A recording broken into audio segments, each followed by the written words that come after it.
할렐루야.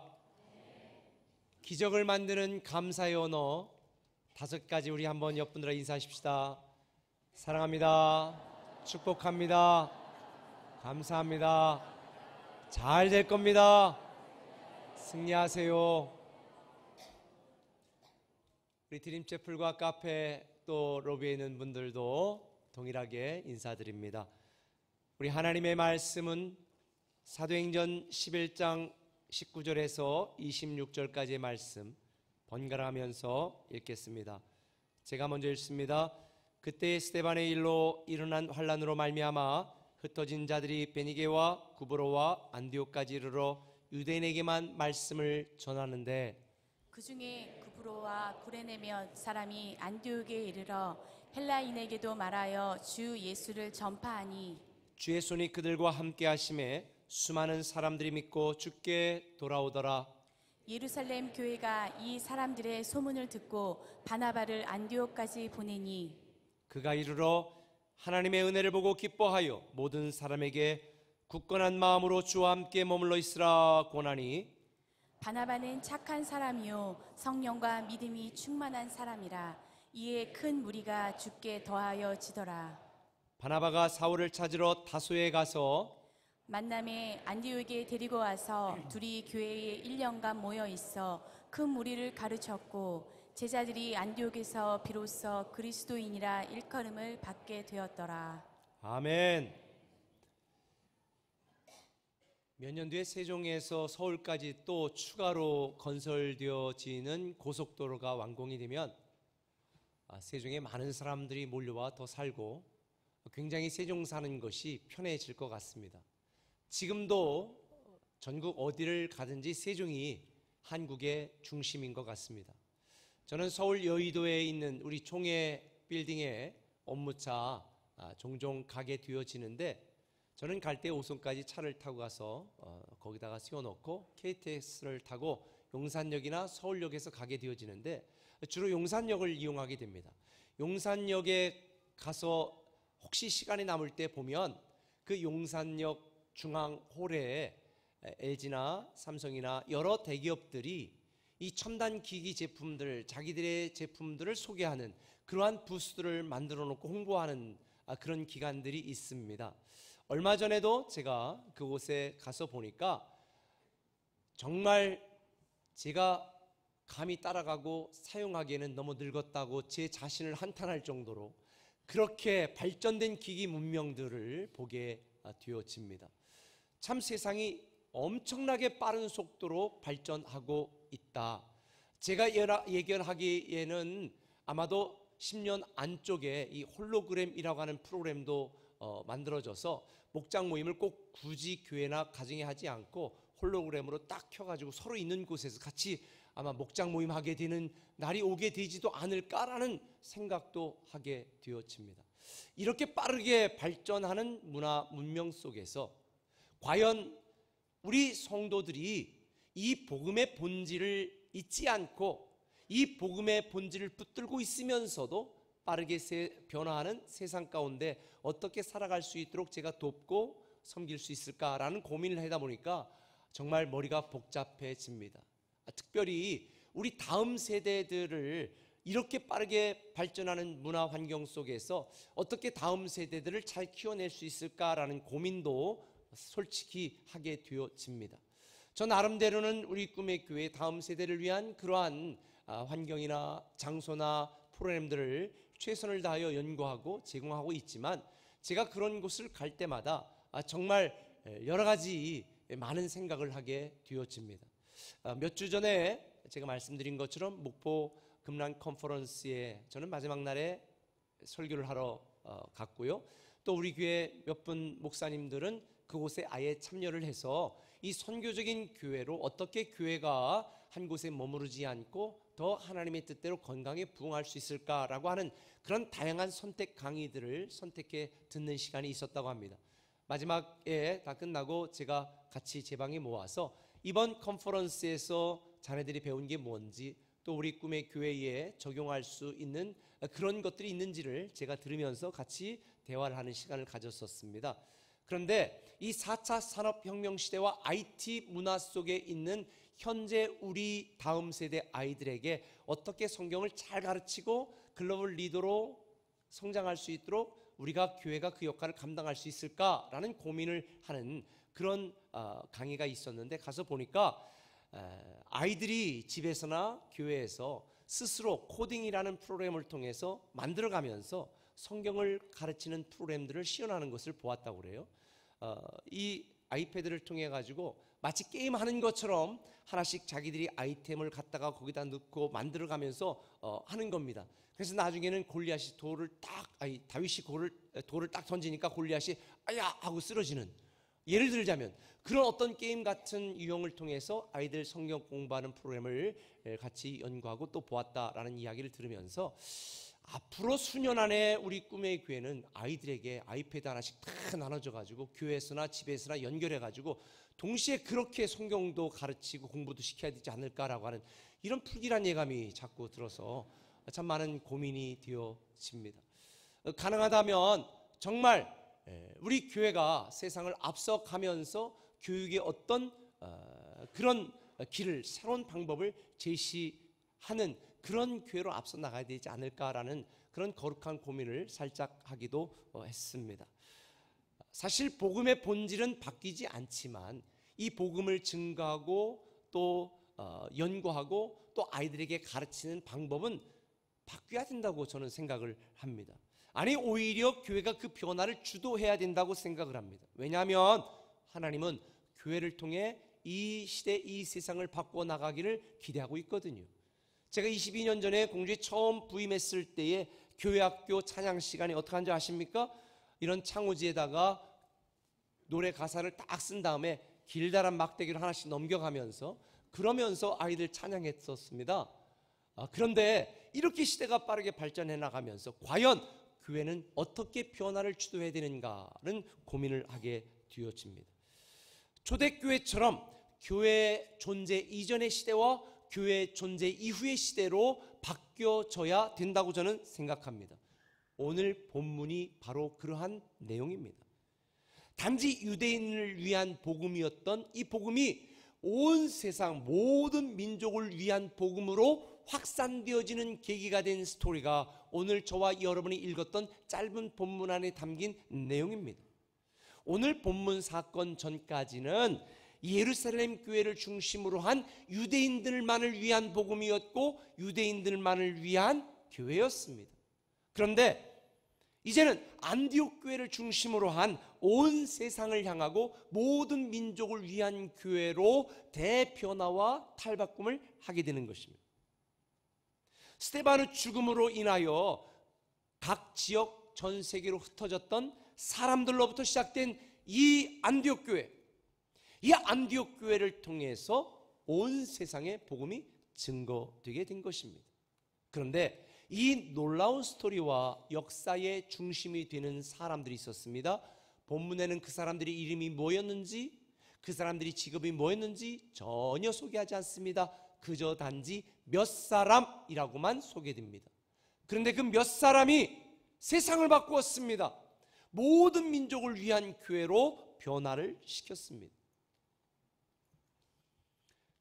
저는 본문을 묵상하면서 이런 생각을 합니다. 하나님은 아무런 의욕이 없는 다수를 통해 새로운 일을 만들어 가시는 것이 아니라 하나님 나라에 대한 비전과 교회와 복음에 대한 열정 있는 몇 사람을 통해서 하나님의 일을 이루어 가신다는 것을 저는 보게 되어집니다.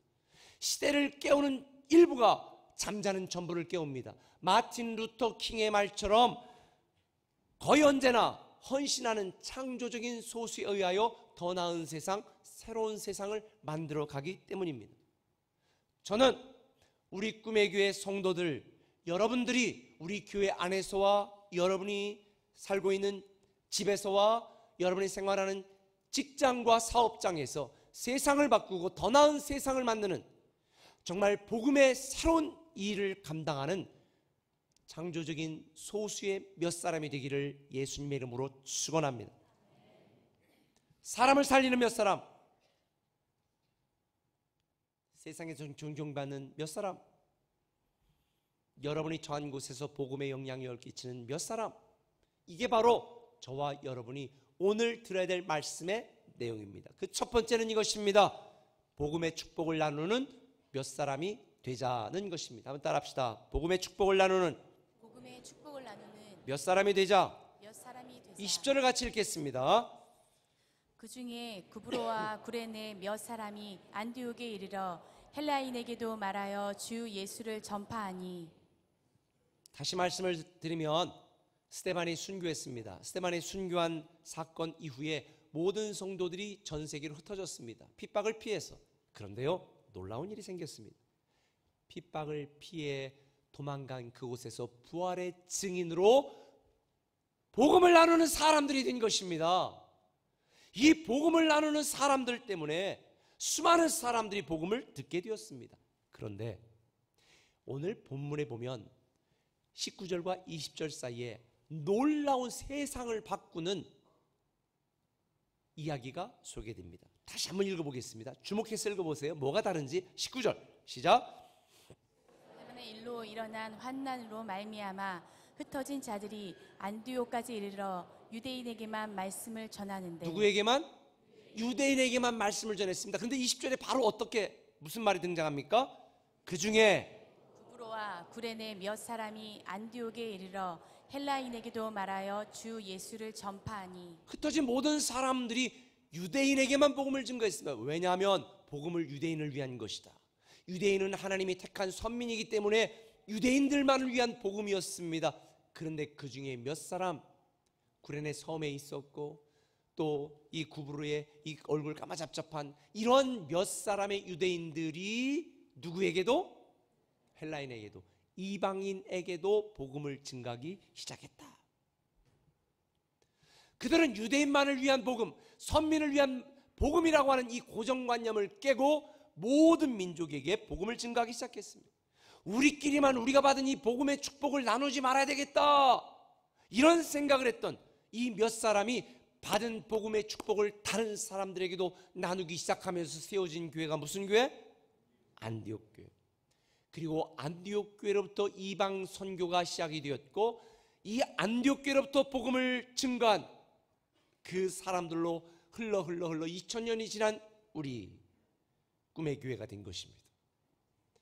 저와 여러분 우리 모두는 이 몇 사람의 이름 없는 무명의 그리스도인들의 복음을 나누는 이 그들의 열정 때문에 구원을 받게 된 것입니다. 할렐루야. 우리는 그 이름도 모르는 몇 사람에게 복음의 빛을 진 것입니다. 저는 저와 여러분 우리 모두도 이 놀라운 복음의 축복을 누리는 자가 되려면 우리가 받은 이 복음을 나누는 자가 되어야 됩니다. 단지 나와 우리 가정만 복음의 축복을 누리는 이기적인 이 편견과 고정관념과 이 욕심을 깨뜨려야 되는 것입니다. 솔직히 말하면요, 초대교회 처음 세워진 예루살렘 교회 분위기 죽였습니다. 요즘 우리 교회 분위기 같다고나 할까? 이들은요 매일 모였습니다. 매일 저녁 모여서 서로 파티하고 떡을 나누고 교제하고 기도하고 사랑을 나눴습니다.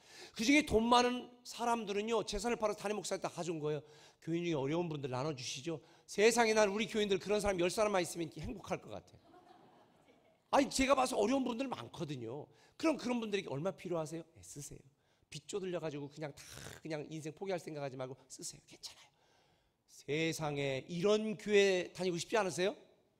저도 이런 교회가 됐으면 좋겠어요. 그런데 여기서 한 가지, 하나님은 흩어지지 않고 하루에 5,000명씩 성도들 늘어나면서 부흥하는 이 예루살렘 교회를 그대로 두신 것이 아니라 스데반의 순교 사건을 통해서 그 교인들을 다 어떻게 했다? 흩어버렸어요. 다 핍박을 통해 전 세계로 흩어버린 거예요. 그리고 흩어진 사람들은 또 유대인에게만 복음을 전했는데 그 중에 몇 사람이 이방인에게 복음을 전하고 안디옥 교회를 세운 것입니다. 아하, 복음은 집안에 감춰서 되는 게 아니고 담장 안에 가둬서 되는 게 아니고 우리가 받은 복음의 축복은 온 세상에 나눠야 되는구나. 그런데 여러분 꼭 기억해야 될 게 있습니다. 복음의 축복은 나눌수록 더 풍성해진다는 것입니다.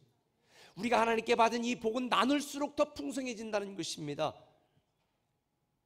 우물물을 사용하지 않으면 망가집니다.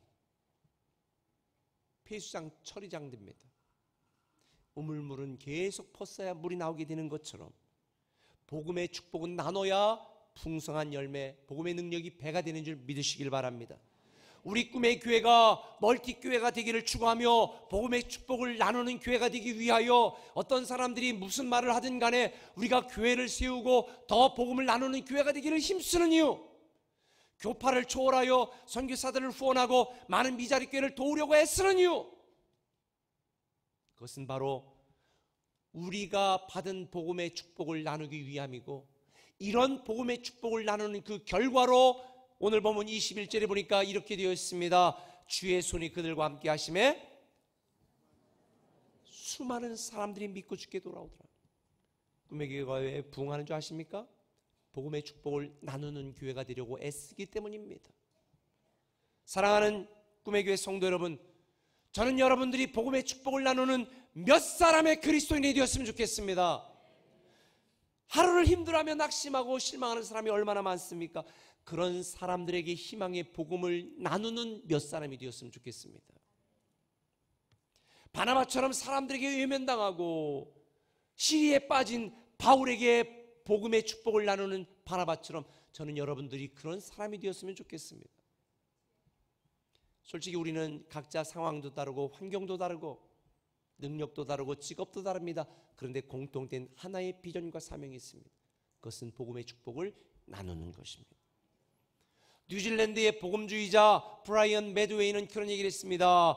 교회는 예수님을 사랑하는 자들로 가득 차 있다. 그러나 예수님이 사랑하는 자들을 사랑하지는 않는다.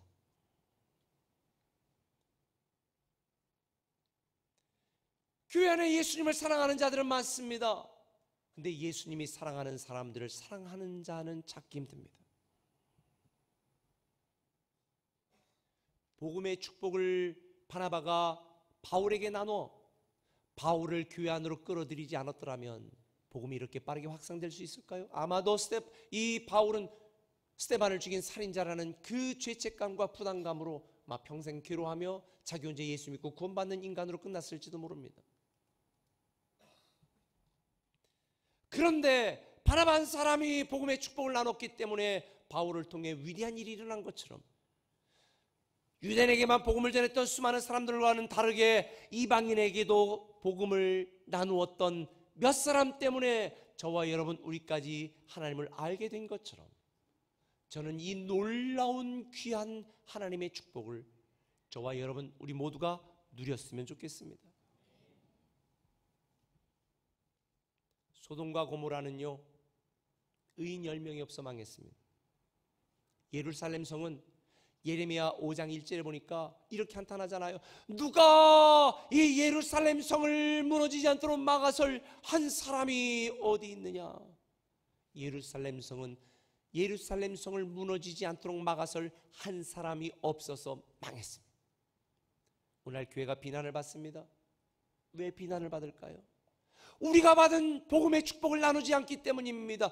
그저 이 복음의 축복을 이기적인 욕심으로 만들어 내 가정, 내 인생, 내 승진 여기에만 목숨을 겁니다. 우리는 복음의 축복을 나누는 이 귀한 몇 사람이 되어야 될 줄 믿습니다. 뿐만 아닙니다. 우리가 해야 될 두 번째 일이 있습니다. 복음의 특권을 누리는 몇 사람이 되자는 것입니다. 한번 따라합시다. 복음의 특권을 누리는 몇 사람이 되자. 본문 26절을 같이 한번 읽겠습니다. 만남에 안디옥에 데리고 와서 둘이 교회에 1년간 모여 있어 큰 무리를 가르쳤고 제자들이 안디옥에서 비로소 그리스도인이라 일컬음을 받게 되었더라. 그리스도인이라는 말이 기독교 역사상 처음으로 생겨난 곳이 어디냐면 안디옥 교회잖아요. 안디옥 교회 교인들을 보면서 그 주변에 있는 도시에 있는 세상 사람들이 뭐라고 얘기했냐면 아이고 저들은 그리스도인이야. 이 그리스도인이라는 뜻은요 그리스도에게 속한 사람, 그리스도와 같은 사람, 그리스도를 따르는 사람 이런 의미입니다. 그리스도에 속한 사람이야. 그런데 이게 뭐 문자상으로는 굉장히 좋은 말인데요 당시 이들은 이거를 조롱하는 말로 사용했습니다. 쉽게 말하면 이겁니다. 아이고 저 그리스도인쟁이들, 그리스도인쟁이들. 이게 그들이 받았던 겁니다. 그런데요, 그리스도인쟁이라고 그들이 놀림을 받고 조롱을 받고 핍박을 당하고 박해를 당했던 정작 안디옥의 그리스도인들은요, 이게 복음의 특권이라는 것을 알았어요. 우리가 복음을 위하여 이 고난과 조롱을 당하는 것이 하나님 나라에는 놀라운 상급으로 쓰임받는 복음의 특권이라는 걸 알았기 때문에 그들은 이 복음의 특권을 누리는 일에 절대로 양보하지 않았던 것입니다. 그리스도인이라는 말은 세상에 살지만 세상에 속하지 않고 예수 그리스도께 속한 자요, 그리스도인은 이 땅에 살지만 이 땅에 연연하지 않으며 살아가는 그리스도에 속한 사람이, 세상과 같지 아니하는 사람이 그리스도인이라는 거예요. 사실 그리스도인이 그리스도인이라고 칭함을 받아야 잘 사는 것입니다. 우리 꿈의 교회 목표를 제가 여러분들에게 공개할게요. 믿지 않는 사람들을 예수님의 제자가 되게 하는 게 첫 번째입니다. 제자는 실력이 없든 능력이 없든 따르기 싫어하든 그저 따르는 사람을 제자라고 말합니다. 그런데 오늘날 교회 안에 예수님을 따르는 무늬만 그리스도인인 제자들은 많습니다. 그런데 제 목표는요, 제자를 그리스도인이 되게 만드는 것입니다. 단지 예수를 따르는 제자가 아니라 그리스도에게 속한 사람, 그리스도처럼 살아가는 사람, 그리스도인쟁이라고 불리는 것을 복음의 특권으로 여기는 그런 사람으로 만드는 것이 꿈의 교회 목표입니다. 이 목표가 부적절해 보이면 그냥 아무 소리 안 하고 따르기만 하는 제자에 남아 있어도 되지만, 그런데 주님은요 이렇게 말합니다. 그리스도의 장성한 분량에 이르도록 성장하는 그리스도인이 되라. 우리가 당하는, 그리스도인이기 때문에 당하는 불리과 그리스도인이기 때문에 당하는 핍박과 조롱은 하나님 나라에 쌓아두는 우리의 상급인 줄 믿으시면 아멘. 그리스도인에게는 두 가지 특권이 있습니다. 첫 번째, 빌립보서 1장 29절 쉬운 성경을 읽어보겠습니다. 같이 읽습니다. 하나님께서는 여러분에게 그리스도를 믿는 특권뿐만 아니라 그리스도를 위해 고난받는 특권도 주셨습니다. 이 두 가지 모두 하나님께는 영광이 되는 것입니다. 첫 번째 특권은 하나님의 자녀가 되는 특권입니다. 복음의 축복을 받은 특권입니다. 하나님의 자녀가 되는 권세를 가졌습니다. 그런데 두 번째는 그리스도를 위하여 당하는 고난, 이것이 특권입니다. 여러분들 중에 내가 교인이기 때문에 불이익을 당한다면 기쁘게 여기시기를 바랍니다. 세상 사람들은 아마 이럴 거예요. 야, 너 교회 다니는데 왜 이렇게 욕심 많아? 이번 승진 나한테 양보하지.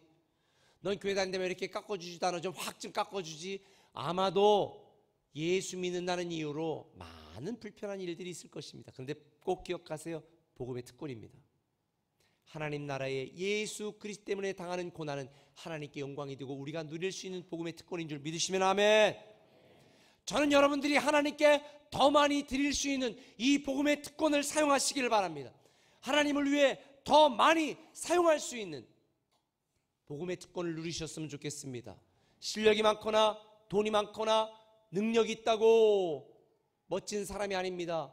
하나님이 우리에게 주신 이 모든 것을 하나님이 사용하시도록 하나님께 사용받기를 기대하는 사람이 바로 진정한 그리스도인입니다. 필요하다면 하나님을 위해 기꺼이 희생할 수도 있는 이 복음의 특권을 누릴 때에 여러분에게 이것이 위대한 상급이 되고 자랑스럽고 영광스러운 명예가 될 줄 믿습니다. 천지를 창조하신 전능하신 하나님을 섬기는 것은 우리의 많이 누릴 수 있는 복음의 특권입니다. 그런데 성경에 보면 자신에게 주어진 이 복음의 특권을 누리지 못하고 다른 사람에게 빼앗겨버린 정말 어리석은 인간이 하나가 소개됩니다. 누굴까요? 힌트는 쌍둥이입니다. 그래도 모르시겠어요?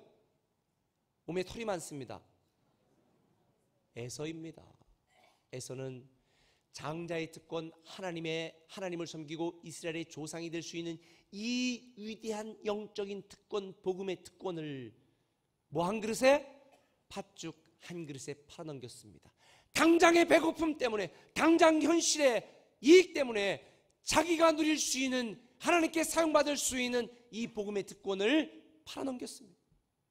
너무너무 어리석고 멍청한 인간에서. 근데 그런 분들이 교회 안에도 많다는 거 아세요? 어쩌면 여러분일 수도 있습니다. 당장 현실에 내게 들어오는 이자율 얼마, 사업의 이익금 얼마, 당장 남들보다 조금 빠른 승진에 하나님을 위하여 기꺼이 사용받고 쓰임받고 드리고 고난을 받을 수 있는 복음의 특권을 상실해버리고 팔아넘기는 에서와 같은 신앙을 하는 사람이 얼마나 많습니까? 저는요, 정말 제가 하나님께 이렇게 쓰임받을 수 있는 특권을 하나님 나라 갈 때까지 빼앗기지 않기를 기도하고 있습니다.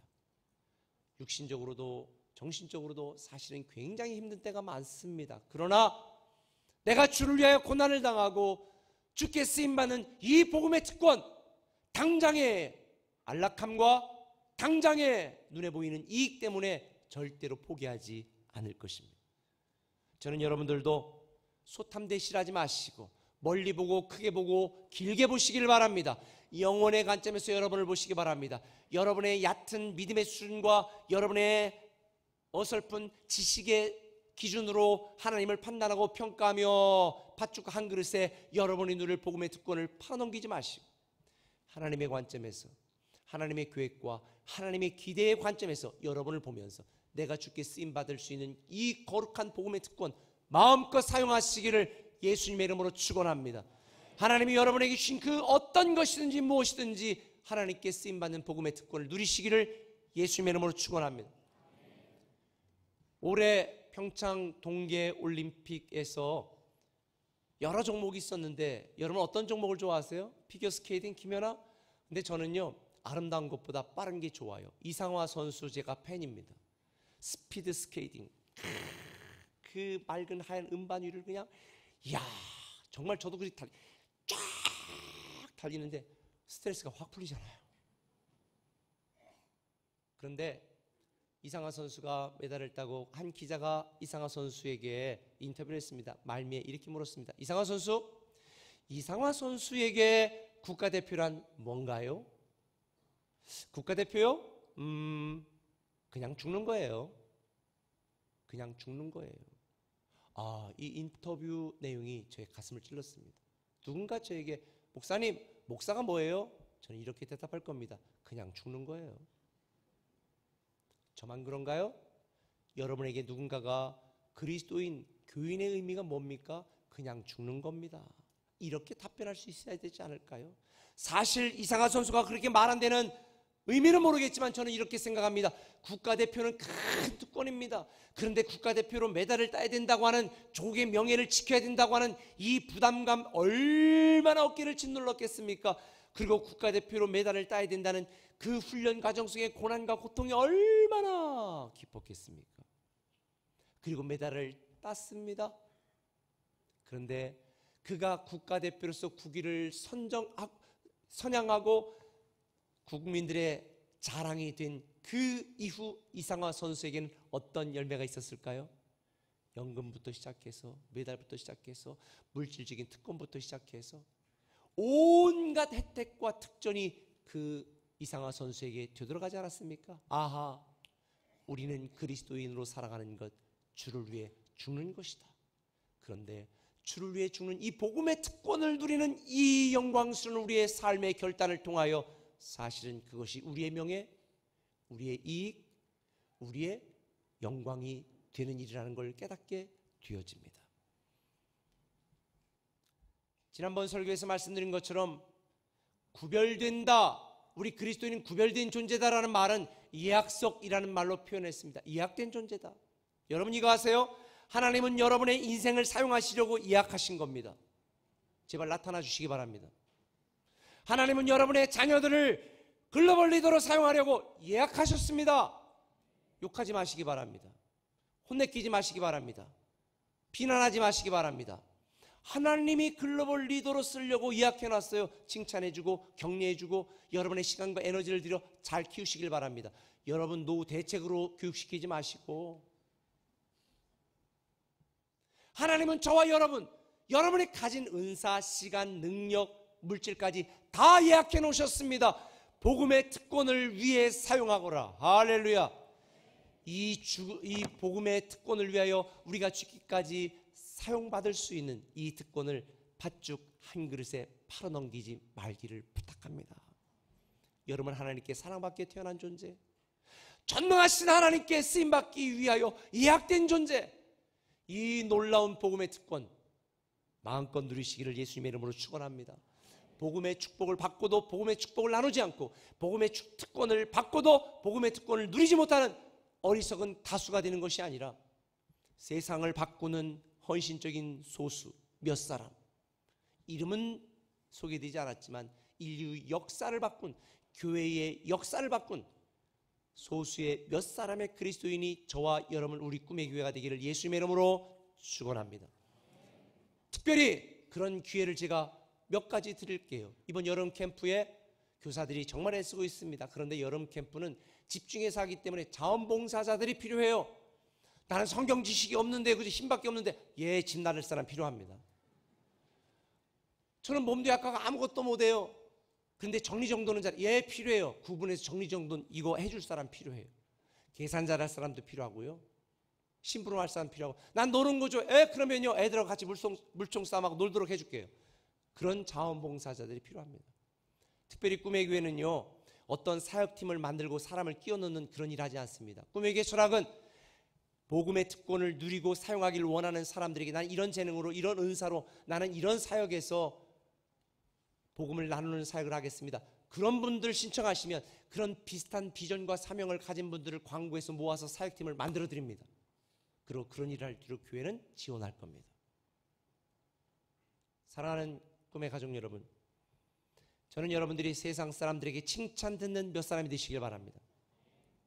성도들에게 인정받는 몇 사람이 되시길 바랍니다. 하나님을 감동시키는 몇 사람이 되시기를 예수님의 이름으로 축원합니다. 기도하겠습니다.